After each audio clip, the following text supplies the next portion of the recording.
one of the earliest waking sleepers of the season will be that and more this week on the couch. Always joined by one of the OG couch guests. The couch was kind of invented for people like Matt Waldman. Matt Waldman, who's one of the sleepers that's going to wake up early in the season? Let's start with Justin Ross. I mean, I think that's a pretty good one, with Travis Kelce being a little bit banged up and maybe not playing this week or being limited at best. I think that, the thought is look at all the 12 and 13 personnel that the Chiefs use. But I think at this point, Andy Reid will probably go, well, who are our best players? And we plan on giving packages to Rashee Rice and Justin Ross. And Ross has probably had the most drum beats out of the wide receivers for the past 2 years who haven't really emerged yet. And when Andy Reid says Justin Ross provides a different element that we do not have at all on our wide receiver core and haven't had for some time, I'm paraphrasing, but that's pretty much what he said. To me, I'm thinking that he's going to eventually take over for Marquez Valdes-Scantling. And he's not as fast as Scantling, but I think he's more of I always compared him to Hakeem Nicks with a dash of A.J. Green. And Hakeem Nicks in his first year averaged 16.8 yards per catch as like just an island guy who didn't have a ton of speed, but could catch the ball and run good routes and win contested. And when you look at Marcus Valdes-Scantling, I mean, he's a 50% career catch guy. And that works well when you have Aaron Rodgers and Patrick Mahomes as your quarterbacks. But it's a lot of input to get that kind of output. Whereas with Nicks, you got like a 63% catch percentage, out of him in his first couple of years. I think Justin Ross is more that guy you can feature on the island and will run a more robust route tree. And as a result, Brett Veach saying we're going to give packages to the guys with the expectation of them becoming starters by season's end. I think Justin Ross is the guy he's really talking about. And if we're just talking about ceiling, Matt, and we know in fantasy football, we should always put ceiling at or near the top of our list of things we care about. Doesn't he have the highest ceiling of any wide receiver on that, including Tony, on that team? I would argue that he does. I would say it's pretty close. Yeah. I would give the edge to Tony in terms of the athletic ability that's there. Right. But in terms of the ability to, ironically, the ability to stay healthy, I would probably roll with Ross. Well, the ability to stay on the field. We can encompass a lot of things with that. But Ross played with a tough foot injury at Clemson after the genetic disorder that he had basically with his neck that required a surgery that was never done before. That's why I didn't get drafted. But once the doctor said he has no more of a chance to have a catastrophic injury than anybody else. Yeah. And he's facing Arizona this week. Yeah. I think I'll roll with him as a sleeper to be like a wide receiver 3 value, wide receiver 2 value, maybe this week. And then after that, the Chargers, the Colts, and the Buccaneers and the Raiders. I think there's a chance for him to suddenly we look at what he's doing catch percentage wise, right. Looking at what Valdes-Scantling's doing catch percentage wise. And by week 6 or 7, Justin Ross is the starting wide receiver in that core. Yeah. And with the Kelce talk, and for the folks that are just catching up, it sounds like it's just a bone bruise. His brother is saying he could play tomorrow. It's Wednesday right now when we're recording this, but probably won't see him until week 2, maybe not week 3 or week 4. But that creates an opening. That creates an opening where a player can make a mark and start to take control of his destiny, where the role would have been more limiting and just not given that opportunity. And again, the reason I compare Ross to Tony is everyone knows Tony's a first-round pick. People may not know, they don't follow Clemson closely. Did you see the Duke game, by the way? Sorry. Interesting stories in college football this weekend. Justin Ross is a first-round talent. We just don't think of him as that, like you said, because of medical issues. Sean Tucker's an interesting name to bring up on that front, too. But I want to jump to, because it gives me a chance to quote you, because in the chat room, someone said that you convinced them to pick up Jaleel McLaughlin. And I remember highlighting Jaleel McLaughlin in the Bloom 100 simply because, or mostly because, you compared him to a hummingbird or an insect, which, I mean, on the football team of animals. You could use a hummingbird. You could use an insect, especially in the backfield. What are some reasonable expectations of what McLaughlin could do this year? Okay, well, I think the reasonable expectation is that you look at Javonte Williams and Samaje Perine, and they seem like a decent 1-2 punch. But really, Williams is a 4.55 guy, speed wise, at best, when he was healthy. Is he fully healthy? The returns look good, but we always find out a year later. Well, I never really fully trusted my knee until week 14, or it took me a while to finally figure that all out. So there's the risk that Javonte Williams isn't completely confident in what he's doing yet and has moments where he looks good, but let's wait till the regular season. And Samaje Perine, I mean, as much as I love the dude because he's a tractor trailer, he's a tractor trailer. So you need an explosive element out of the backfield. At least that's what coaches feel that they need. Someone who can win on the perimeter as well as some in open space, or even just between the tackles on limited touches. And when you look at McLaughlin, he has that ability to run with ferocious confidence between the tackles. He gets skinny and attacks them like he's, 250, but he has the size, quickness, and speed to get skinny through the hole so that he's hitting that second and third level with a lot of confidence. He did that a lot, at Youngstown.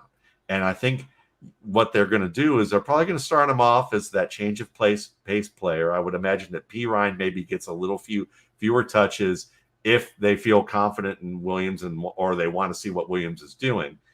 And I wouldn't be surprised at all if really McLaughlin turns into the number 2 back on this team, mainly because if Williams is healthy, they get him as a speed element.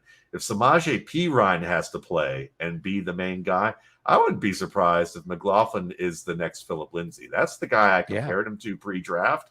And he's Phillip Lindsay with more pass receiving capability, a lot more.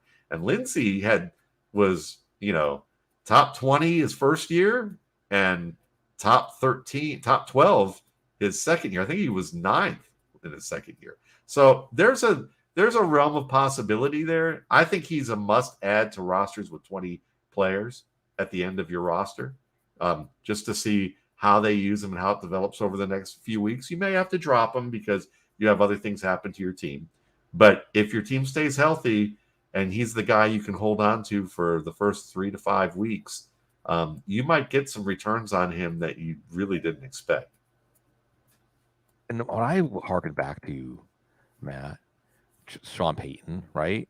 Do we remember when people thought Darren Sproles wasn't really someone you used heavily in an offense, even though the Chargers franchised him in back-to-back years?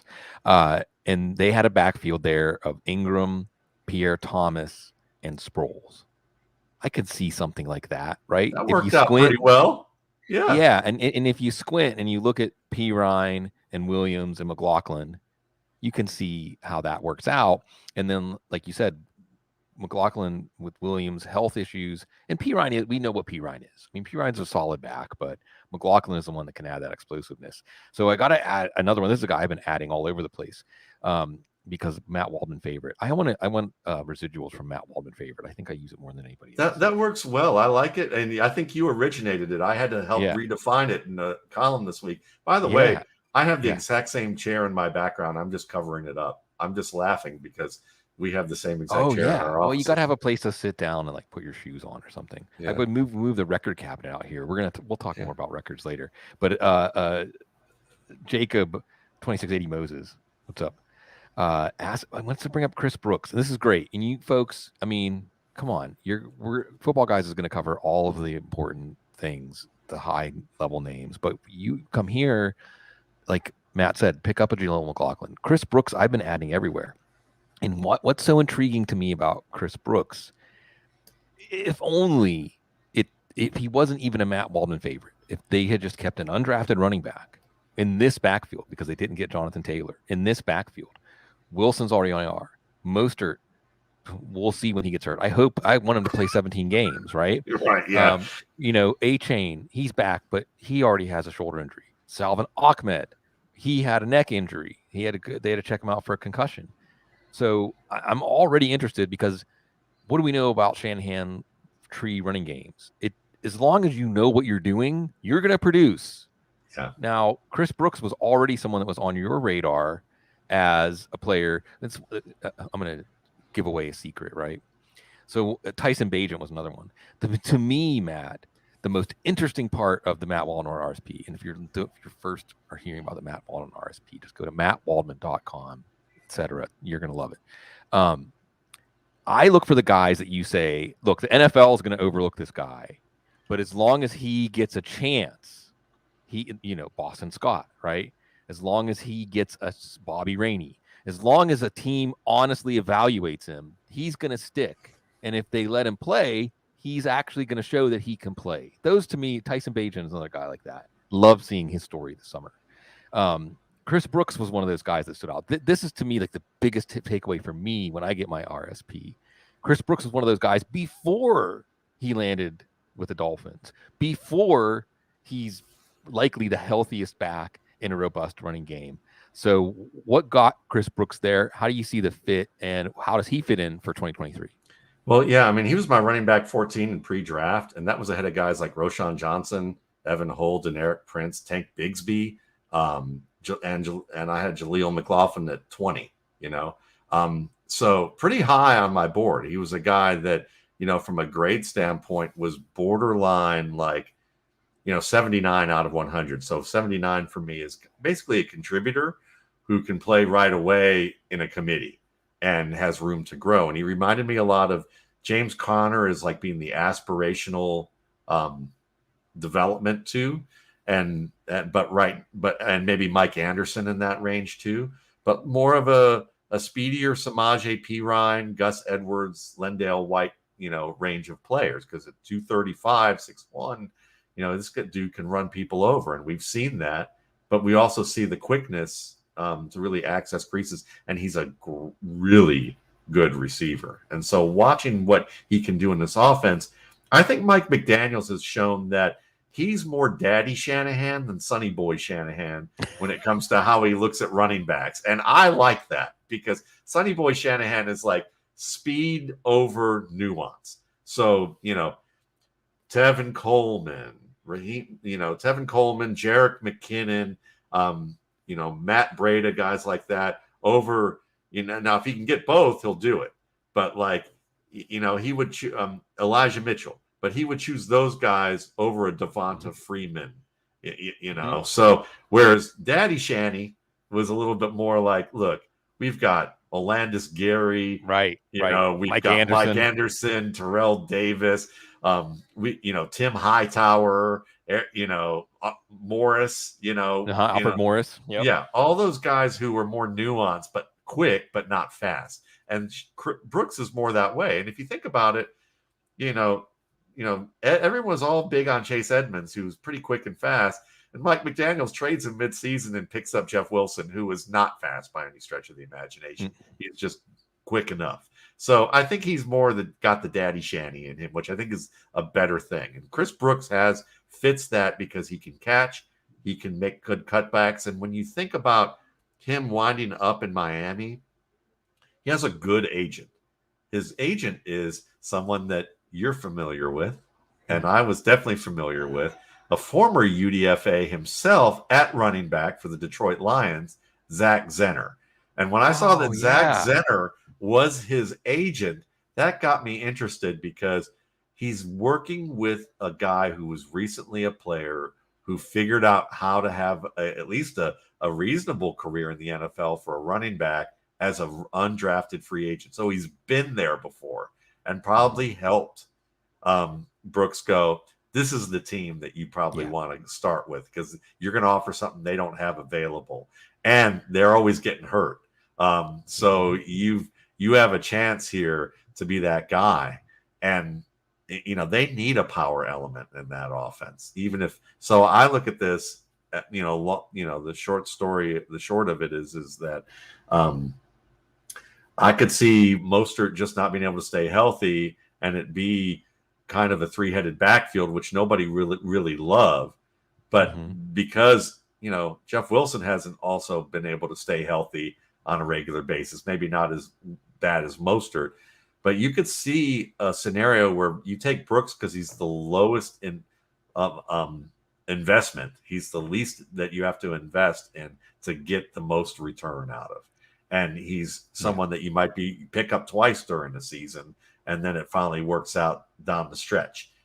So it's a guy that you just remember. And when people tell you that he can't play because maybe he doesn't acclimate quickly enough, or he starts strong and then fades, and everybody's like, saying what they say, by, week 12, week 13, when the rest of the team's banged up, he might be the guy and actually show what he can do. So, he's just a guy to monitor that I think has value. And I wouldn't be surprised, because he's come along as far as he has and he's transferred to 2 schools and performed well, that he doesn't acclimate fast and start strong.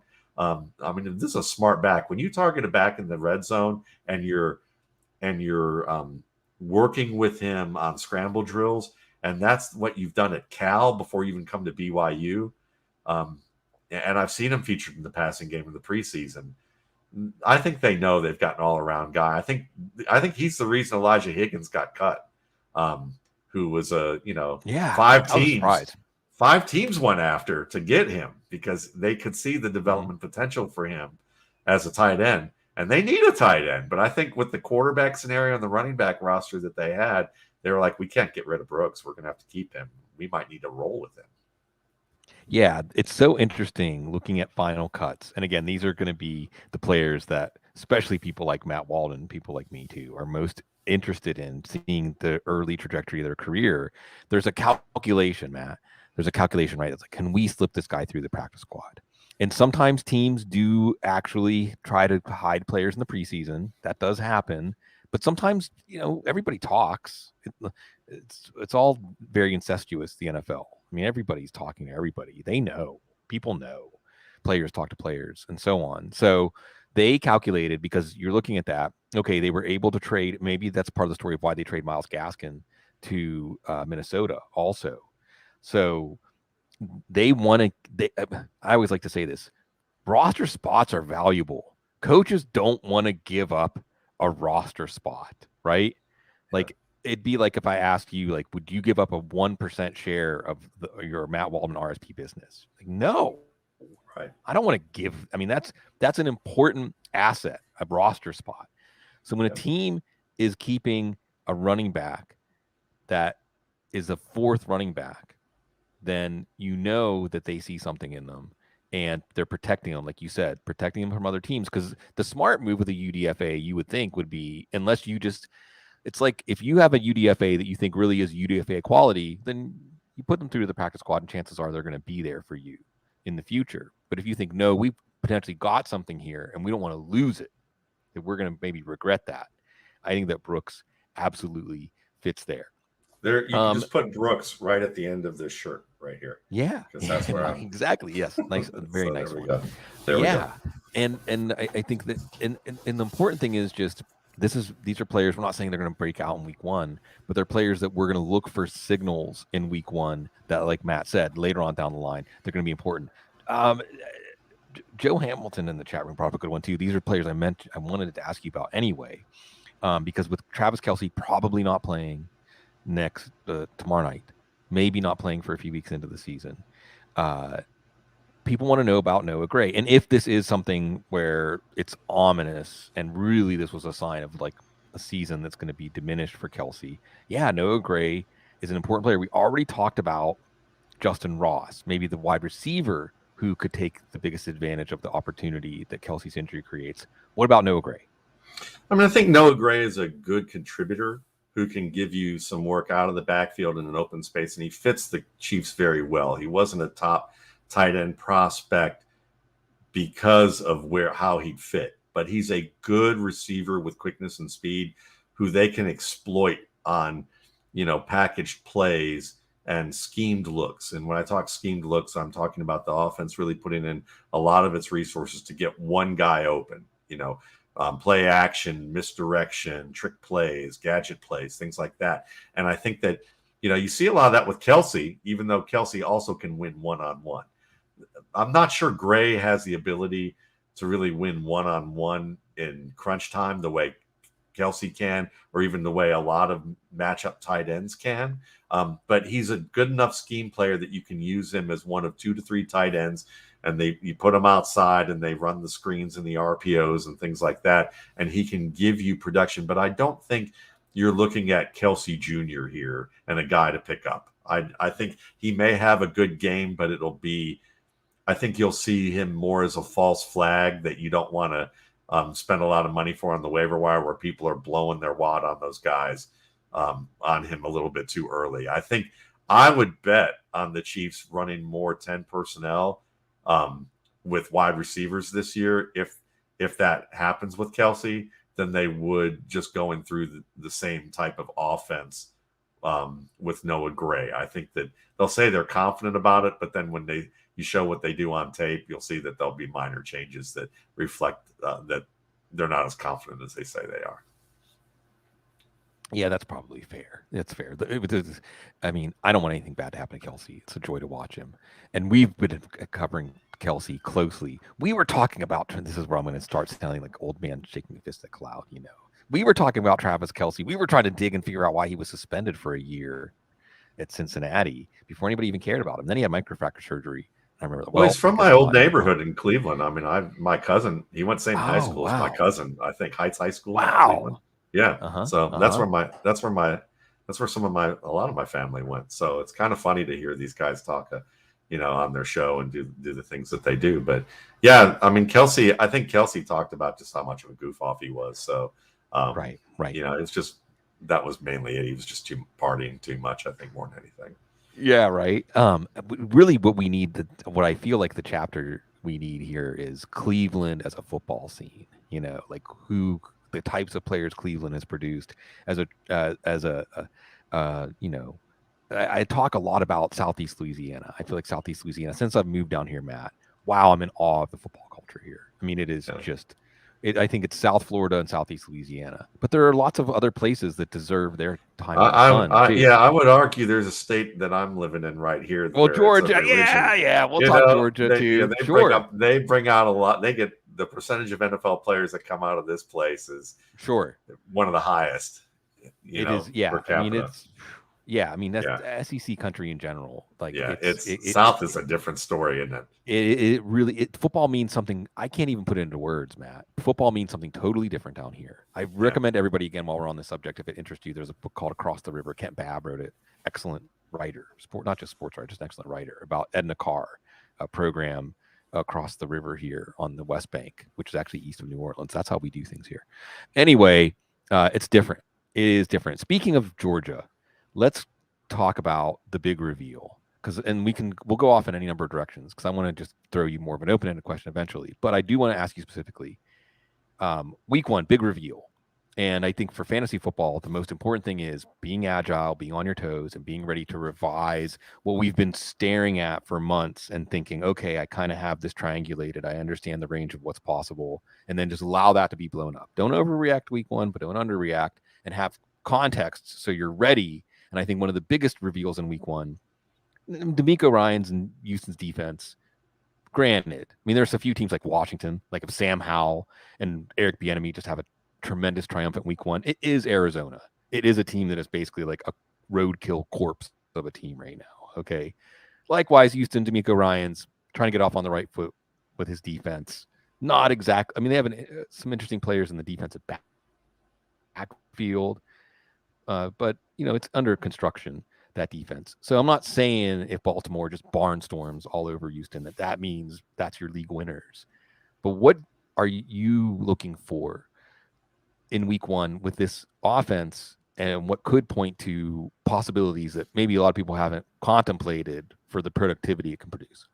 All right. So just because you're my brother and I love you, and I'm poking fun at you and your wonderful article on the Rolaids players, which I just thought was awesome. You're going to open that Rolaids packet when you see J.K. Dobbins getting the ball, and you're going to put that Rolaids in your mouth, and you're going to realize that somebody disguised like a lifesaver for Rolaids, and you're going to realize that you didn't have indigestion after all. Like, I think J.K. Dobbins is the early round, first half of draft, the early round sleeper, the guy that's being slept on, mainly because everybody's like, he can't stay healthy. He had 796 touches at Ohio State and never missed a game.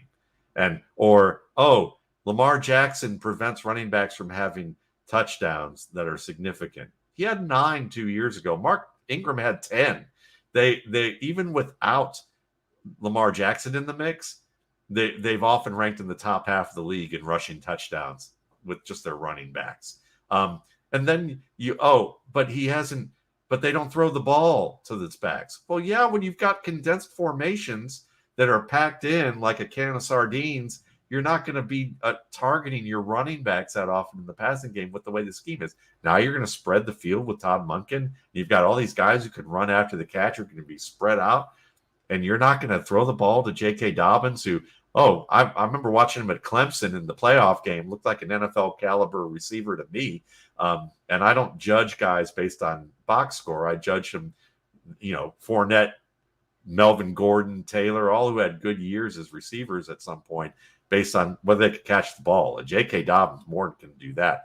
So I think when he had the cleanup surgery and he looked like the J.K. Dobbins of old down the stretch, I feel much better about him. To me, I think he has a shot to be a top 5 running back in this class, in this year of the season. And he's a shoo-in to me as a top 12 running back, even though everyone else is like scared of him. I'm like, please be scared. I'm more than happy that I got to get him. So I think that's going to be a big reveal, is that J.K. Dobbins is going to be more of a focal point in this offense. And I'm going to put on my tinfoil hat. I don't mind saying this. I think he knew he wasn't getting any money. Sure.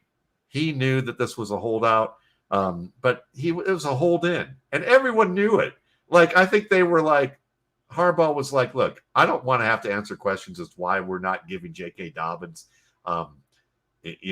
we're giving him time off because he hasn't, quote, proven it, and the media is going to be all over it, and then they're going to say, oh, it's because he's fragile. And then we're going to have to deal with that. So why not just let him do the hold in? And it's about the contract, and we miss him, and we can't wait to have him back on the field. But, we don't know when it's going to happen. But, yeah, they did. They were just protecting him because they didn't need to work him out. They know what they got, and he's going to be a focal point of what happens here. And I think we're going to see that.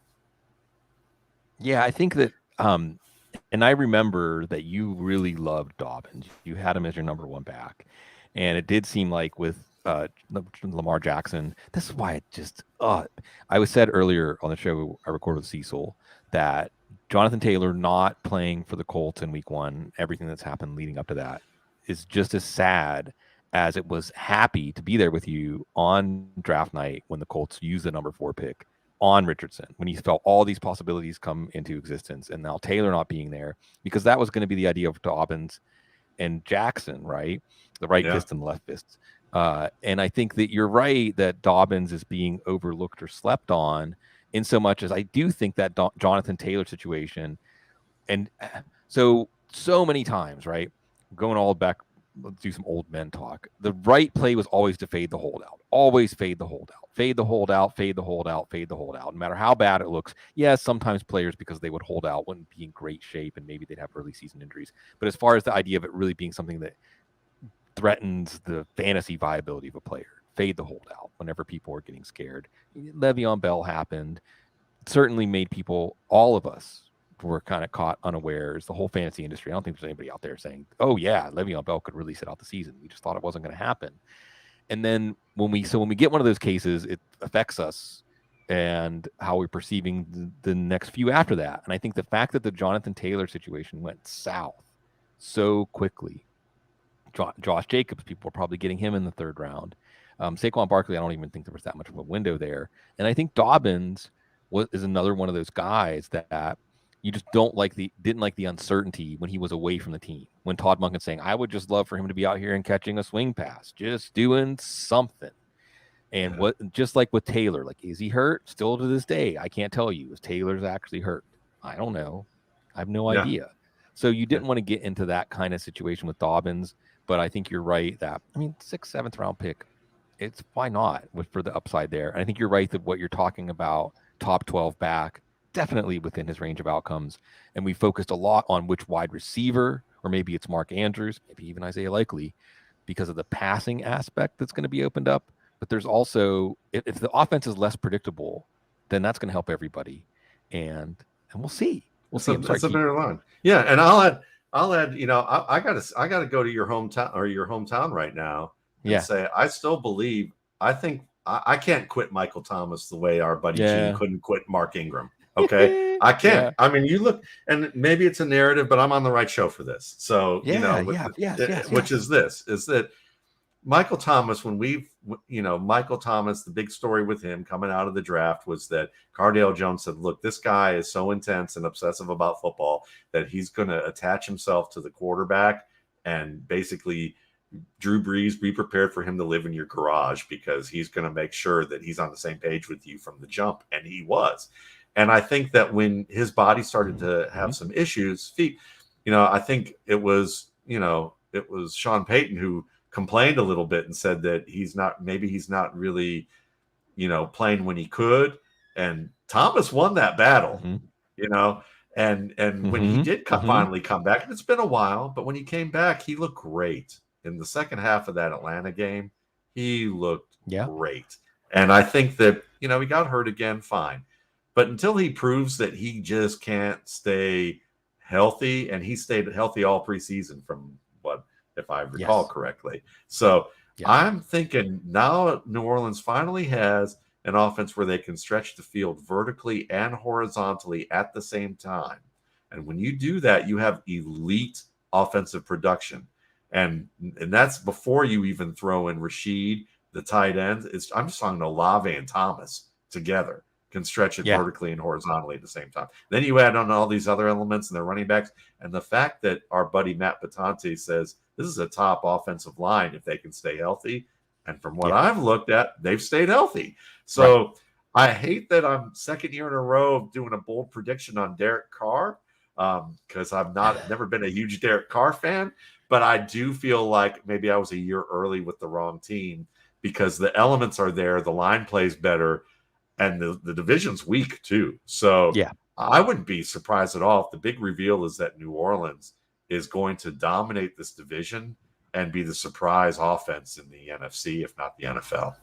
Yeah, well, how much of an upgrade is Carr from Dalton? And I thought it was really fascinating. Carr said something to the effect, Matt, like, I didn't give the Raiders my best. Don't quote me specifically. Yeah.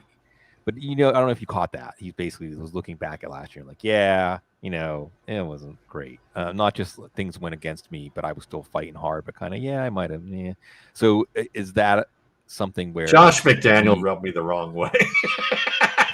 Yeah, right. That's an exclusive. That's a very exclusive club to be in. It's kind of like, speaking of the Raiders, like it's like when Randy Moss quit on the Raiders. Not that Derek Carr quit on the Raiders, but I think there was a sense of, well, his best football is behind him with Derek Carr. And if it's not, and like you said, there's elements. I was talking to Cecil about this when we recorded earlier today. Matt, what is the most fascinating tight end room ever in NFL history? Right? Yeah. Right? Jawan Johnson, converted wide receiver, Penn State, Oregon. At one time, Jawan Johnson was on first round watch lists. Now he's remade himself as a possession receiver tight end in the middle of the field. Taysom Hill, you could write a novel about Taysom Hill, right?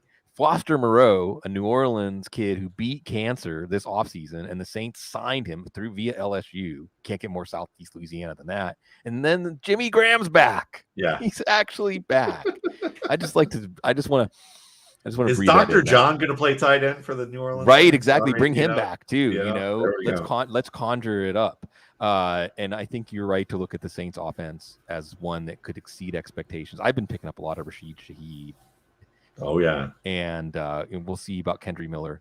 I think Kirk Merritt is their New Orleans guy. I think native is their backup running back going into week 1. They didn't keep Darrell Williams. Anyway, the Saints definitely one to watch. So then let me throw it more wide open for you, Matt. Okay. Not as a fantasy analyst, not as Matt Waldman of Matt Waldman RSP, just as a fan of football, just as somebody who is enjoying the heady buzz we all are of. In one day, we're going to get a regular season football game that counts, and we're only a few days away from the first deluge, the fire hose of an NFL Sunday. We have to make choices, right? You can't watch all the games at once. What's something that if you could just sit down, not have to write anything about it, not have to talk about it, you're just really interested to see what happens with this team, this situation, this player in week 1? Jets Bills, absolutely Jets Bills, and Dalton Kincaid. I'm over the moon about Dalton Kincaid. Don't care. Believe he's going to break Mike Ditka's record. If I'm good, like, maybe I don't believe that, but let's say I believe I believe it's not only plausible, I think it's very possible that he takes over for Gabriel Davis as the number 2 receiver in the pecking order, because he can win matchup situations that Gabriel Davis isn't featured on. And so they needed a second guy to do that to Stephon Diggs. And I think he's going to do it. And I wouldn't be surprised if, like, I think his baseline value is going to be Evan Ingram. Like Evan Ingram rookie year, which was better than Evan Ingram top 5 season last year. I think that's his baseline. I think I think everybody who's kind of poo-pooing that hasn't looked at that. The guys who actually have been in that Mike Ditka list of all-timers have been guys who get split from the formation. Keith Jackson, Jeremy Shockey, Rob Gronkowski gets split, Kyle Pitts, and Evan Ingram. That's 5 of the top 12 guys who's produced all time as rookies. Add Dalton Kincaid to that list. I think the dude is special, and I want to see him, how they're going to use him, and see how that works out. And just as an overall with the offense, because the Jets are claiming that they have, at least Reed is, the Jets defense, I don't remember what his first name is, but Reed was saying, we could be the 85 Bears. We're that good. We think we're that good of a team. So I think it'd be fun to see Rodgers versus, facing a defense that actually has been good for multiple years versus a defense that thinks it's going to be that good. And then just how they're going to use Dalvin Cook, what Rodgers looks like with this offensive line. Can this offensive line hold up, or is Mekhi Becton going to blow a tire again? And are we going to look at Aaron Rodgers running for his life? So, is this a 1 year or 2 year deal? I think Rodgers could stay there for a few years, even if it's just a 1 year thing right now. But there's a lot of talent on both of these offenses and on these defenses. So I think this could be the most entertaining game of the week. Oh yeah, it's going to be super entertaining. And I think you're right. I mean, some of the maybe not headlines, but something to keep in mind as we watch this and contextualize it. Because like I was saying, we have to be careful. We don't want to overreact week 1. We don't want to underreact week 1. We should react to it. We should process it. So we can't get too excited about, say, Washington. And we have to keep in mind who the opponent is, right? And I think that in this case, for Dalton Kincaid and the Bills offense, let's remember that the Jets put the clamps on the Bills and Josh Allen last year. Josh Allen had some rushing touchdowns. Those were close nip and tuck games. They were street fight games. The Jets defense is not going to back down from Josh Allen and the Bills offense, not in any way, shape, or form. So if they are successful, if Dalton Kincaid is maybe a key to unlock making things a little bit easier for this offense, that could be, if Dalton Kincaid has like 5 for 60, that could be a precursor to much bigger games against defenses that aren't as tough as the Jets defense. Yeah. So, and you want to see how he's matched up. Like to me, the box score is obviously a very good indicator on some levels, but I'll add that, is he getting featured outside or in the slot one-on-one against cornerbacks and defensive backs? And is he getting open? Even if he's not getting the target, is he getting open, or is he getting, or the target just not accurate enough yet because of pressure or whatever? But if he's dominating with his routes, it's going to come, and that's what I'm looking forward to seeing. Yeah, it is going to be exciting. It's going to be exciting to watch James Cook. I know people are, well, Damian Harris is going to get the rushing title. Who cares? If James Cook is good with the role he's going to get, he's going to be like a strong running back too for fantasy football, and he's going to have very well good. Yeah. There's on the Jets side though, and this is me being a little bit too narrative driven, but narrative absolutely belongs in fantasy football. Narrative belongs in life, and even if, like Kierkegaard, like life is lived forward but understood in reverse. That's kind of how. Who do you think Kierkegaard motorboated? I'm trying to. This sounds like a question. Are we in a Mel Brooks movie right now? I think we could be. He's lived a Yeah. long time, so he must have some secret to life. So Absolutely. Yes. Yes. And just laughing at everything, I think, is part of that. So anyway, I'm sorry. Tell me. So I get hung up on the negative. No, we should. No, we should. We absolutely should. We should. We should not take ourselves or take any of this too seriously, especially football, especially a game like Jim Irsay taking his dollar too seriously when he could have had Jonathan Taylor next to Anthony Richardson. I get so caught up in the negatives on the Jets simply because I look at the personnel moves, right? I look at them paying Alan Lazard. I look at like Randall Cobb is going to actually be a player in this offense, an important player in this offense. You know, I look at them signing Dalvin Cook, and I just think this doesn't seem like an organization that is acting that rationally. I mean, they're frantic, they're desperate, and I don't necessarily feel like that's a great environment for people hitting their best selves, their best production. And like you said, the offensive line is key. Dwayne Brown, Mekhi Becton, and not just these guys staying healthy, but as Matt Patanti pointed out on the couch about a month ago, look, it's not Nathaniel. I mean, and hey, Nathaniel Hackett. So, I mean, the best thing you can hope with Nathaniel Hackett is like that they like kidnap him and hide him somewhere during a game or something. If you believe he was the reason that Russell Wilson cratered last year, where that's so all these stories all interconnect, right? Because we're gonna have the big reveal on Sean Payton and Russell Wilson this week, but against the Raiders. So again, don't think everything's okay just because they were able to move the ball against the Raiders. But with the Jets, like you said, the Bills are a tough test too. And remember, the Bills didn't have their safeties for most of the year last year. And that offense, Poyer and Hyde's back now. I mean that defense, those guys are really important to that defense. Tre'Davious White also hasn't been healthy lately. They've got some budding pass rushers. Von Miller won't be out there. He's still on PUP. But it'll be a good test for the Jets. And I know with Aaron Rodgers, there's going to be, if he keeps playing one of these years, Matt, they're going to be like, yep, this was 1 year too many. It might be this year. I don't know. Right. We'll see. Week one could be that precursor. We got it just like, hey, go ahead. You want to go ahead? No, you go ahead. I'm good. Oh, yeah, because we got like 8 minutes left. One of the things I wanted to ask you about, I've been bringing this up, but I really had you in mind when I brought it up, and I'm glad I'm going to get to ask you.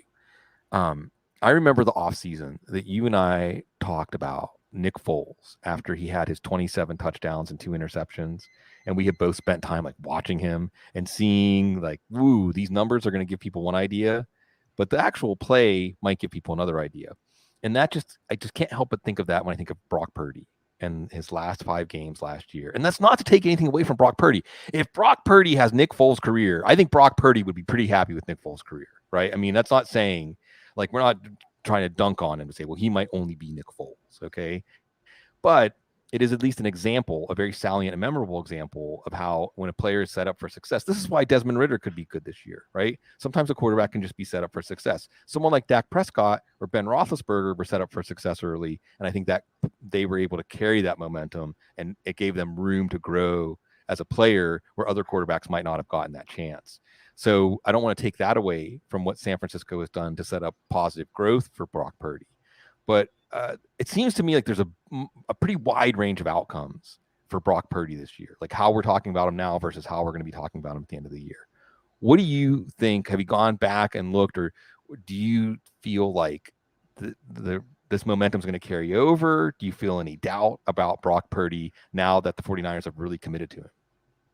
Well, I feel doubt that they added Sam Darnold as their backup and thought that actually is a workable solution when the guy still can't read linebacker drops and defensive end drops into zones and still makes decisions that you're like, I'm glad he has timing on plays that, like, you know, most quarterbacks would display timing with. But you know, that I just don't get the Sam Darnold love. So there's that. But Purdy, when I watched him last year, I mean, you know, again, you know, I did scouting reports for him for his quarterback coach last offseason before the draft. And one of the things that was notable was that he was great in the pocket, but he often made throws where his eyes were a little bit bigger than his arm. And that it was kind of a Kirk Cousins type of thing, early career Kirk Cousins thing, where he thought he he could be Brett Favre from a tight pocket when he really didn't have that kind of arm. And you saw some of that with Purdy on the move, often in the red zone. But you also saw where he saw the field really well, but he was just this far away from being able to realize what he saw. And so I wondered if he was going to be able to kind of put a governor on that and make good throws and play within himself this early on in his career if he had an opportunity. And I think he did for the most part. There were some notable plays where he didn't, and he got away with it. But I also saw enough plays where I would say, while I'm not 100% confident in him to build on this year, I think that he is good enough in this type of an offense to build on it. And I would say that I'm kind of more like, let's say 70-30 in favor of Purdy, and feeling good about that. But I'll say this, if it doesn't work out, I've been saying for a few years, maybe it's because, and look, Dante Pettis didn't work out, probably because he didn't like football to the level to be the capable receiver that Kyle Shanahan said he could be. Trey Sermon, I just don't think he fit what Shanahan wanted. But when I look at this team overall, Shanahan loves his system, just like his daddy loved his system.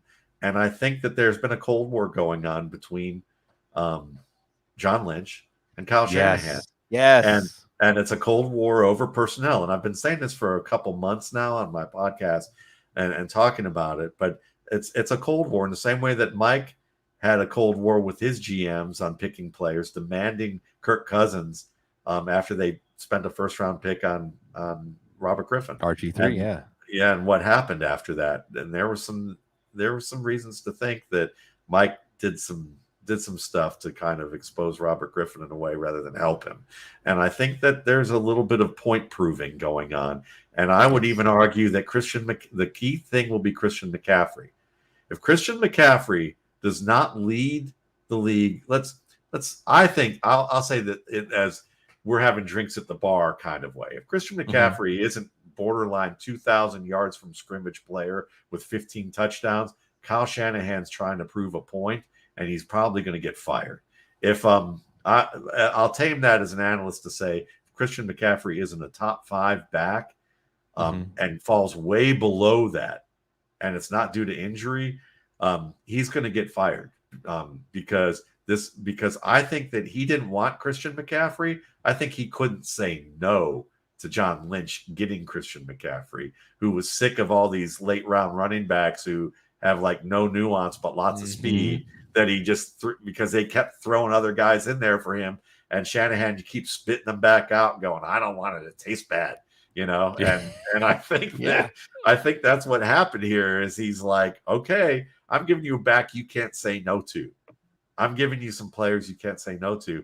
And if he doesn't adjust his scheme to make Christian McCaffrey LaDainian Tomlinson of this era, then you know that Shanahan's gotten too stubborn about his scheme. That's where I'm a little bit more intrigued by with the 49ers is how Shanny's going to deal with his super luxurious player and treat him like a super luxury as opposed to just an automaton. Right. I was almost going to ask you, but I'm not. We're going to go off the rails here in a second. Like, did the 49ers do Trey Lance dirty? Did they do him dirty? That's just speculation. I don't know. More like I don't know. That's go ahead. I'll ask the corollary. Did Trey Lance play crappy to get out of San Francisco? Yeah, well, did he do anything? This preseason, did he just say, conspiracy theory? Get me out of here. Yeah, sure. Well, but here's what I was going to say, and why I don't even know if that discussion is worth taking up the time. Right. And you did a great job elucidating this. How the Trey Lance thing has gone, even how it has gone from the moment the trade was announced, indicates a house divided. It is a house divided. And now Mike wanted. Kyle wanted Mac Jones. He really did want Mac Jones. Yeah. And it's going to be interesting to watch how that plays out as they've come so close so many times versus say Detroit or Atlanta where it feels like the head coach and the GM are totally on the same page, totally. Or even Minnesota, where they have like a mutual respect for each other, or like willingness to let each other like do their job, you know. Move to Detroit so I can go to a Lions game with you. Okay. Like Talk to my man I Zane. love Dan Campbell. Yeah, I do too. I do too. I love everything about what they've done. And I look forward to watching them. I have a feeling that they're going to get humbled by the Chiefs, but we'll see. We'll see. Okay, we can go off the rails now. And some of this is to set up a question. The love of my life, Kate, is right over here, and she wanted me to ask you this. I'm actually going to ask you this on the air, but I'm going to set it up first because we were talking about Wynton Marsalis, and then we're going to talk. We're going to talk about Jazz. We've talked about this before. People probably already heard us talk Jazz. Really, it often comes up as one of those things. What are you passionate about? What was a really great moment, Matt, a really great moment was Paul Charching was on the couch recently, and he got into vinyl. I kind of helped nudge him, like, come on, yeah, vinyl. I gave my big speech about music being a ritual, listening to music.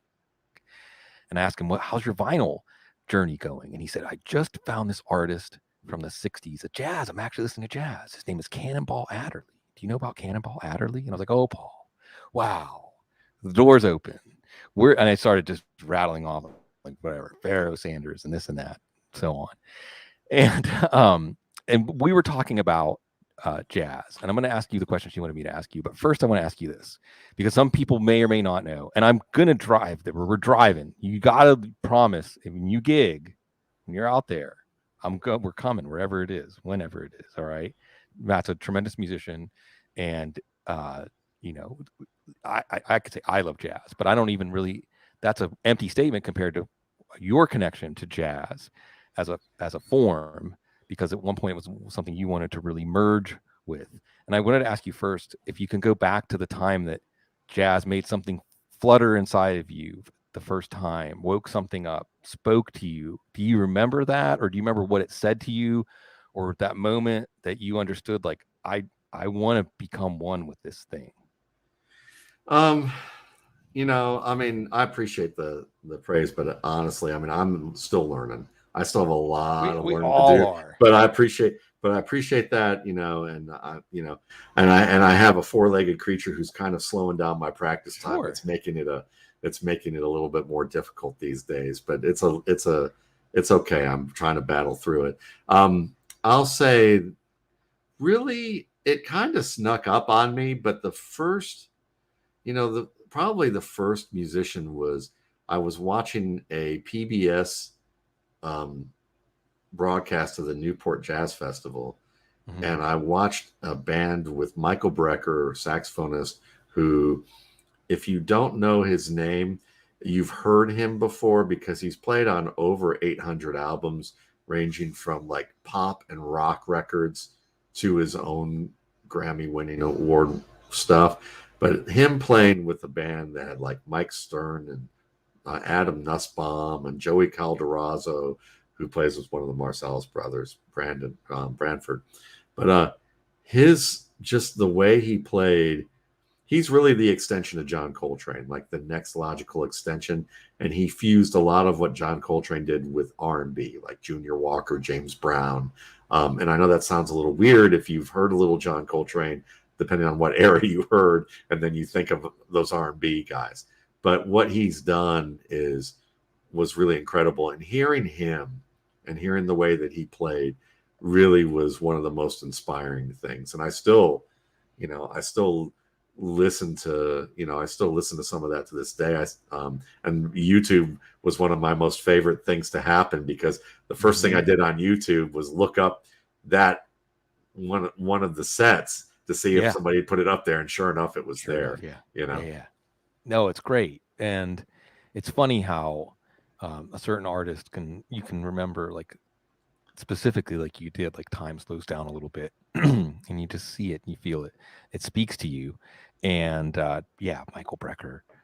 It's funny too how you mentioned you've heard him even if you don't know, because I was like Wayne Shorter just transitioned. I think he said something like, I'm going to need a new body. Down here in New Orleans, they say transitioned or join the ancestors. Yeah.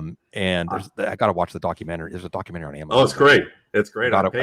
I donated to it in 2013. It finally come out. So and it was 3 parts. It's worth it. Very much worth it. I just learned recently that like that beautiful saxophone solo in Asia on the Steely Dan album Asia, that's Wayne Shorter. So it's a good example. So the question that we were talking about, because there isn't much that gets me, gets my hackles up, but we had watched that. He brought up the Marsalises, which are like royalty here in New Orleans, rightfully royalty. And Wynton Marsalis and that jazz. You've seen the jazz, the Ken Burns jazz? I own it. Yeah. I own it. And we were talking about it, and I just felt like, well, Wynton Marsalis has this very specific idea of what jazz is and what jazz isn't, and that to me is kind of antithetical to what I think jazz is or jazz isn't. Right? We're going to go in like a little Mobius scoop here. Right. And Kate said, I wonder what would Matt Waldman say? What does Matt Waldman think? So are you a purist? Or do you feel like you have to go through a certain training, you have to go through a certain like path for you to truly be a jazz musician? Is it freer? Do you even care about this question?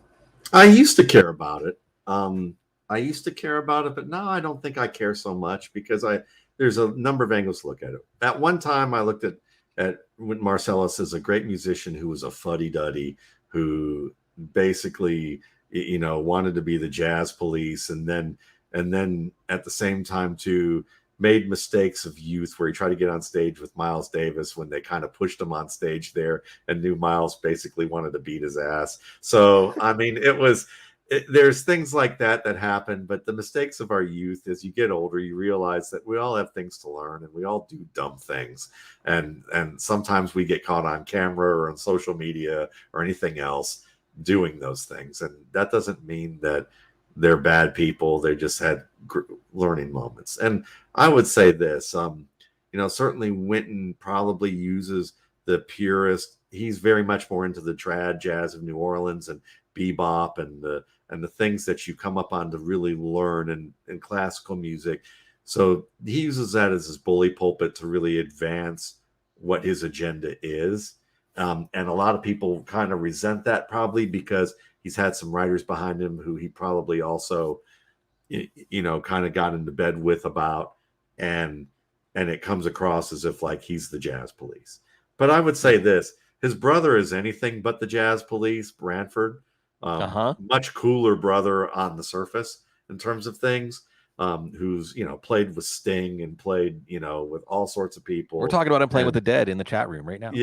Yeah. And look, Wynton used to play with Branford in Earth, Wind, and Fire bands when they were growing up in New Orleans. So it wasn't like he didn't appreciate pop music. I just think that with teachers that I have, they basically tell you, if you learn how to play traditional jazz or bebop, really, because bebop's really that era of Thelonious Monk and Bud Powell and Charlie Parker and Art Blakey and those guys. If you can learn bebop, you can learn to play anything. That's basically what a lot of musicians will say. And there's a lot of truth to that if you really learn how to play it. So they look at that as if you know that stuff and you go back and learn the early stuff, you're really going to be better. Like, Branford often said that, when he wanted to learn how to play like Train, John Coltrane, Art Blakey said, well, why don't you listen to who Coltrane listened to first? And Branford's like, I don't want to listen to that stuff. I don't want to listen to, and because he was like you and I, he's like, he wasn't pretentious about it. He was like, yeah, I was young and stupid. I didn't want to do that. And then I went back and listened to Coleman Hawkins. And then I went back and listened to Johnny Hodges, who really Coltrane adored, the alto saxophonist for the Duke Ellington band. And he was like, started learning that stuff. And he was like, oh, wow. Now I sound more like Train than I ever did because I understood who his influences were. So I think that's what Wynton's trying to say, but maybe a little more ham-handed and stiffly, more like how Dwight Schrute would probably do it. If jazz were The Office, maybe Wynton has a little bit of Dwight Schrute in him, and you want to hate him at first, but then you can't help but love him a little bit as time goes on. So that's kind of where I am with him. I think he's a great musician, and we understand that these are human beings. Miles Davis beat his wives. Miles Davis had a drug problem. It doesn't mean that still you can't look at it and go, Miles Davis was one of the most influential musicians of his time, and some of his music was some of the is some of the greatest music that you'll ever hear of an purely American art form. But so people are problematic and they're complicated. And I think that if we spent a little, it just goes to, I'll just say this, it's a good lesson to understand that while we certainly can condemn what people do when they do it bad and think they deserve justice for what happens, that we can still, to a lot of an extent, to understand that people are complicated. And maybe if we don't judge people too harshly too soon, that we can learn what to admire and at the same time learn what to put in its right place, And so fortunately we don't know anything about Winton that is crazy, other than that, that he does what he does. But he hackles a lot of people, and there's people I know who are in that community who play a million times better than I ever hopefully one day I can play as good as they can on even maybe 10% of what they can do, who aren't happy with Winton, with like they hated how the Ken Burns jazz turned out because they skipped so many eras and it seemed very Winton dictated in a lot of ways. But it's also very educational, and just understand it's not, if you get this Ken Burns documentary, you're not getting the complete definitive history of things, but you are getting a great program that you'll learn a lot. You just understand that there's a lot missing from it too. Sure. And that's all it. Yeah, frame of course. reference. I watched that at the end of it, Matt. I'm like, where's Sun Ra? Why? And it's great though. I think as always, you come back to a really salient point and a real takeaway for all of us here. I don't know who comes up more, Matt, in our household, you or Cecil, as fonts of wisdom.